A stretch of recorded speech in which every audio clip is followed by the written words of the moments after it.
কুসংস্কার, অসচেতনতা, অজ্ঞতার কারণে গ্রামাঞ্চলের নারীদের মাঝে দিন দিন মরণঘাতী রোগ স্তন ক্যান্সারের ঝুঁকি বাড়ছে। বিপুল খরচের কারণে প্রয়োজনীয় চিকিৎসাও নিশ্চিত করা যাচ্ছে না। সামাজিক ট্যাবুর কারণে অধিকাংশ নারী আবার এই রোগের কথা গোপন রাখেন। বিশেষজ্ঞরা বলছেন, সচেতনতা বাড়ানোর পাশাপাশি সহজলভ্য চিকিৎসা জরুরি। মতিউর মর্তুজা ও নাজাত আহমেদের তথ্যচিত্রে ডেস্ক রিপোর্ট। সরকারি চাকুরিজীবী রোজি খন্দকার 2018 সালে 39 বছর বয়সে আক্রান্ত হন স্তন ক্যান্সারে। দেশের বিভিন্ন হাসপাতালে চিকিৎসা নিয়েও কাজের কাজ হয়নি কিছুই। উন্নত চিকিৎসার জন্য যান প্রতিবেশী দেশ ভারতে। দীর্ঘদিনের চিকিৎসায়ও পুরোপুরি সুস্থ হতে পারেননি। তার মতে, একদিকে বিপুল চিকিৎসা খরচ, অন্যদিকে সামাজিক নানা প্রতিকূলতা এই মরণ ব্যাধি থেকে উত্তরণে বড় বাধা।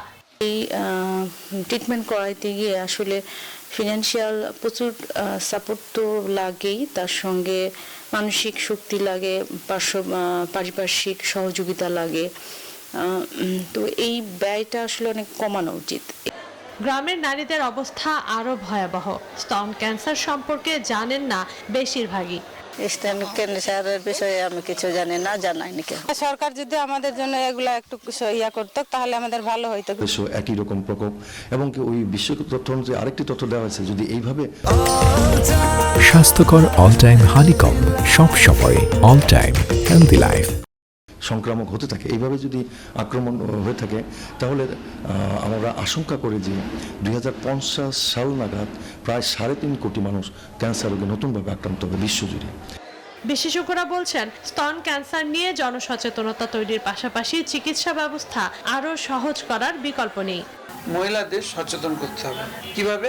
যে স্তন ক্যান্সার হলে তোমাকে মাঝে মাঝে স্তনটা খেয়াল করতে হবে যে তা কোথাও কোনো রঙিন হচ্ছে কিনা, মানে রং পরিবর্তন হচ্ছে কিনা, কোনো সোয়েলিং বা উঁচু হয়ে যাচ্ছে কিনা। এটা হলে সাথে সাথে কোনো নিকটবর্তী কমিউনিটি সেন্টারগুলোতে তাদের সাথে শরণাপন্ন করা। একটা হচ্ছে ওয়ার্ড চালু এবং একটা হচ্ছে পথ সৃষ্টি। এই কাজগুলো করলে এবং ওষুধ সরবরাহ, এই কাজগুলো যদি করতে পারা যায়, তাহলে আমি মনে করি যে ক্যান্সার রোগীদের সেবার মান আরও উন্নত হবে। স্তন ক্যান্সার নিয়ে তৈরি কুসংস্কারের বিরুদ্ধে সামাজিক প্রতিরোধ তো বটেই, স্কুল পর্যায়েও সচেতনতা বাড়ানোর পরামর্শ দেন তারা। Desk report, news 24।